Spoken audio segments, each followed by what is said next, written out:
Hello. My name is Lindsay Brown. Welcome back to my YouTube channel. So on this channel here, what we're really getting into and really starting to get into is how politics relates to mindset. Okay, and how politics is actually damaging our society. Not only in the financial ways or open borders, but how it's affecting our mindset and our self image and our value that we have on ourselves. So I was watching a great video. I hadn't really seen much of this guy before, but I was watching one of his videos today about these new tax implements that the government are bringing in. A guy called Neil McCoy Ward. He'll explain the details a lot better than I will. I'm here to relate it to the mindset, not explain the details of it. So definitely go check him out. So these new tax, what do they say? What do they call these new tax regulations that they're bringing in? They sort of were doing all this while everybody's been out protesting, and they've got us all thinking about mass illegal immigration, and while we're doing that, which is always deflecting on something. Now I'm not saying that's not a problem, because it is, right? It is. And radical ideologies, they're huge problems, and I'm not saying they're not, but while we are all caught up in that, they're implementing all these new tax regulations. Don't know if regulation's the right word, but you know what I mean by that. And so we're going to talk a little bit through them today.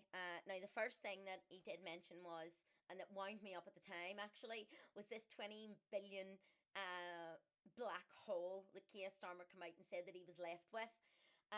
Which is absolutely nonsense as far as I'm concerned. Can you imagine being an investor in a business and the business coming to you and saying, oh, we've just lost 20 billion, we don't know where it is, it's down a black hole? And no, you wouldn't tolerate it, right? You wouldn't tolerate it. As an investor, you would not tolerate that. You go, no, go and look at your finances. You cannot come and say everything's recorded. See, I've worked in finance offices before, right? Everything's recorded. Every single thing, every single penny comes in and out of these places are recorded. It's all recorded on spreadsheets, on account packages, which I would imagine the government would have the best of, right? They'd have the best accountants. Well, we'd like to think so. They don't, sure they don't. But anyway, they're bound to have these people that are in there looking at that every single day. There would be finance offices all over the government doing their own wee departments and all the rest of it, and that would all come together. Look, I'm not having it, okay? I'm not having it. It's obviously money they don't want to tell us where they've spent it, because they have a record, and there's nobody can tell me that money's lost and that there's no record of it. There has to be. There has to be. But not only that, right, what makes it 10 times worse at the minute is that they've now come out and said that apparently it's now 50 billion. So it just went up 30 bill. 30 bill.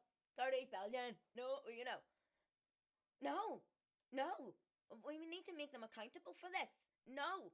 Where's their spreadsheets? Where's their accounts packages? Where's their financial reporting? Where is all that? Right? Because it will be able to tell if there's decent accountants out there. They will be able to go through. They have to tell. Now, I'm not saying that's a small job. Of course it's not. There's not many departments within the government. But no, it's not. I'm sorry. You're running a country. It's not good enough. It's as simple as that. It is not good enough. You cannot tell me that you're capable of running a country and then come out and tell me you've lost 50 billion. No. No. They need made accountable for this, and their financial statements need to be shown, because they've went wrong somewhere, and it's in there. Somebody could find it, right? I am not taking that, right? So anyway, I'm on a bit of a rant about that, but I'm not having it. So anyway, they are saying that they need to pull this money back in again somewhere, and of course it's going to come from the people, right? So they lose the money and then they just up taxes to get it back off the people. So anyway, that puts a fear into the people as well. Okay, that puts a fear into us. We probably have maybe 50, 60-year-olds that are scared now that they're not going to get their pension, or that the pension age is going to go up. So it means that we're living in this sort of fear, this energy of people being in fear, because they don't know what their future's going to look like. They don't know what their kids, their grandkids, their future's going to look like. There's maybe people that have bought a property and got a bit of a pension and hope to leave some of the property for their kids to give them a start, whatever. All these people are now living in this fear. And so the more we live in this fear, the more the government can control us. So, this isn't just all about the money. This is about more and more and more of how they can control us. If we're all out there starting businesses, doing well in life, all the rest of it, we're not as easy to control. But when they fear and fearmonger all the time, and we live in this lower energy, a little bit scared to speak out, a little bit scared to look into, then they have better control over us. So they cancelled infrastructure projects and AI projects, right? They say they're going to build more houses. But the guy in that, he says, I'm not even going to go into who these houses are for, right? And I don't even think I need to comment on it. But again, it's come back to going, oh yes, look, it's getting you all excited. Oh look, we're building all these houses. We're building it for you. Blah blah blah blah blah. Yeah, we know that's not really for us, right? We know it's not. Okay, people are waking up. They really truly are. You had a conversation the other day, and I says, no, people are waking up. I can see it. I can feel it, right? When I am out and about and I bump into people, there's not one person I have bumped into that actually wants to have a genuine conversation with me that disagrees. Everybody always agrees. And these are just random people. This is not me being in my one wee circle of friends or whatever. This is just normal people out in the street that have the same opinions, right? So people are waking up, and it's very, very, very exciting that we all are. So the higher what's happened with this higher national insurance, as we know, is that we have the sort of middle to upper class are not able to send their kids to private schools because it's costing them too much. And a lot of people will be like, oh well, screw them, they earn enough. But by them it's paying to go to private schools, it opens more doors for people that don't have that money to get into public schools and things like that. So it does sort of work in a system. So now they're going to be sending their kids to public schools, but it's going to be less spaces. So it does affect us in a way. There has been businesses closing because they can't afford the national insurance, which means job loss, or maybe freezing their salary increases and things like that. So it really does have an impact on our normal average day-to-day people like us. Now I'd love to look into this. I should have maybe went into this a little bit more detail myself, but they're doing a windfall tax now.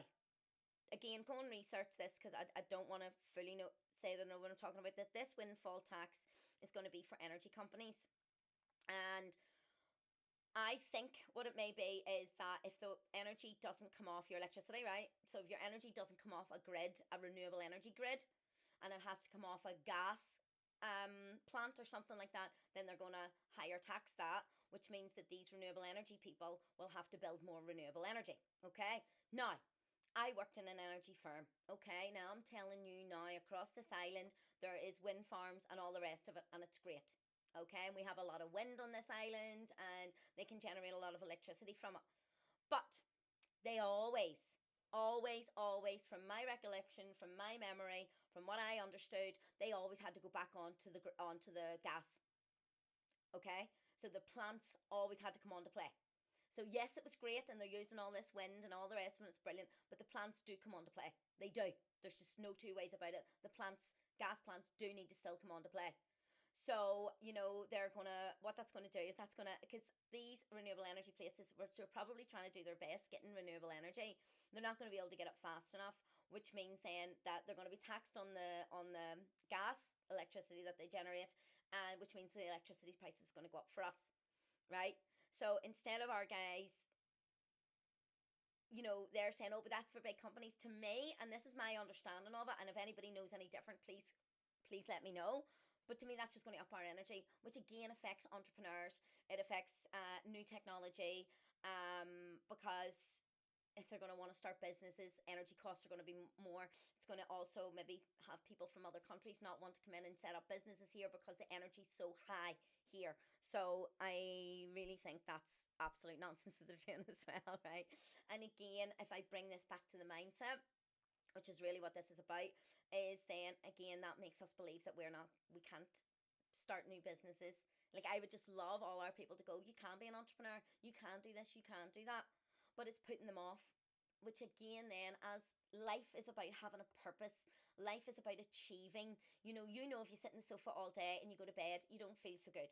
If you get up and achieve something and you come in and you go to bed that night, you're more excited. You've achieved something that day, you feel better, and you can compound that. But whenever they're making it so difficult to have a purpose-filled, driven life, it becomes harder and people don't do it, which means then they don't live as exciting, purpose driven, growing as a person. They don't live that life because they think, oh, what's the point? And I'm here to tell you there still is a point. Okay, there still is a point, and it's for you. It's for you to feel better. Don't let what they're doing put you down and tell you you can't do it. No, you do it for you.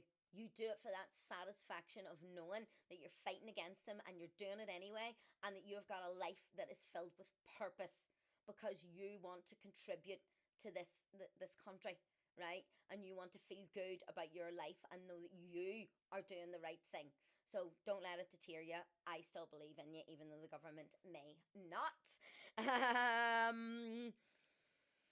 And this is a bit that I've always found crazy, is this whole carry on that you pay taxes all your life, you buy your house or whatever it may be, and then you want to leave it to your kids and then they're taxed again on it.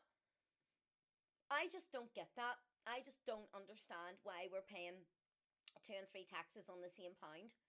Do you know, it just doesn't make sense to me. And it's just greed because the government don't know what they're doing. They don't know how to run the country. I just can't think that it's anything else. They don't know how to run the country. So when they make these mistakes, then the people has to pay for it, you know?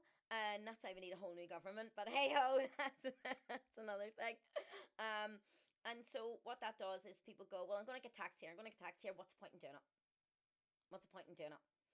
And I believe we still should do it. Okay, we still should try and be our best versions, because whatever life is going to throw at us in the future, whether it's personal, whether it's business, whether it's to do with our country, the way we need to move forward is being the strongest mentally and physically that we can possibly be.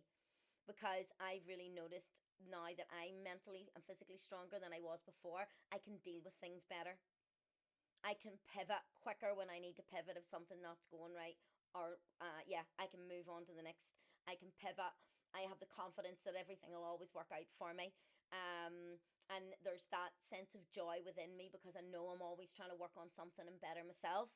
So even though they can do all this, or life sometimes throws things at you, the stronger you are, the better equipped you will be. So please don't, I get it that people are going, oh, well, I'm maybe on the brew or income support or whatever it's called now. And if I were to get a job, it wouldn't benefit me anyway. And I get that. But I believe that's what the government want, because they want to control you. They want you to, because the more you do that, the less self-image and the less you believe that you can do it, and you sort of go down rather than trying and going up. Now, I'm not trying to say I understand what it's like to have kids or the difficulties of it all. Look, I take my hat off to mothers. It's the hardest job in the world. I honestly think these are all fabulous. But let's really just think, this is your life. I think that's the point that I always want to try and get through. This is your life, and we need to start living from within and stop these outside sources control us. Yes, I know the government are going to do what they're going to do, and yes, I believe we need to bring them down, right? I definitely do. But I think us sitting back and allowing this control to keep coming on us is not the right way. I think we need to become mentally and physically stronger and see what we can do to stop this from happening in some way, shape, or form. I don't know how, but I just believe in us all. And, I truly believe that the working class honestly have the best superpower, because we know what real life's like. We know how to struggle, right? We know we've been told no so many times, and we keep getting back up. And that's what I want us to do. I want our government to put us down. Well, I don't want them to, but they're fucking going to, right? So the more they put us down, guys, the more, that's our superpower. We keep getting back up and we keep fighting on. And so whatever they try to do, whether with this tax or whatever it may be, let's not let them put fear in us. Let's let us go, well, okay, you want to try and do this, Jazz? Challenge accepted. You don't know what you're dealing with, because we're all going to rise. So, guys, I believe in us. Go and check all that stuff out yourself. The guy talks about that if you do have a bit of concern about your house, your mortgage, your what you're leaving to your kids, and your pensions and stuff like that, he talks about putting it into trusts and gifts.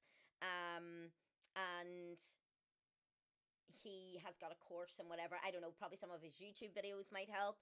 Now I've just looked at my notes. One wee thing I just want to finish off on was just it was a TikTok I seen. It was just a lady doing a TikTok. She got a letter home from the school, and this is a bit off topic, but let's just go with it anyway because it does relate to the mindset.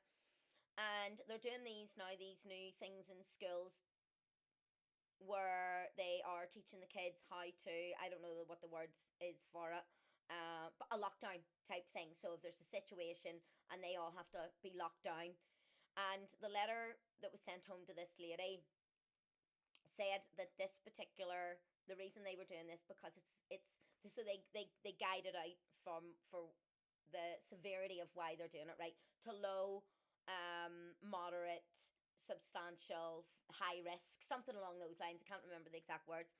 So they're calling this substantial.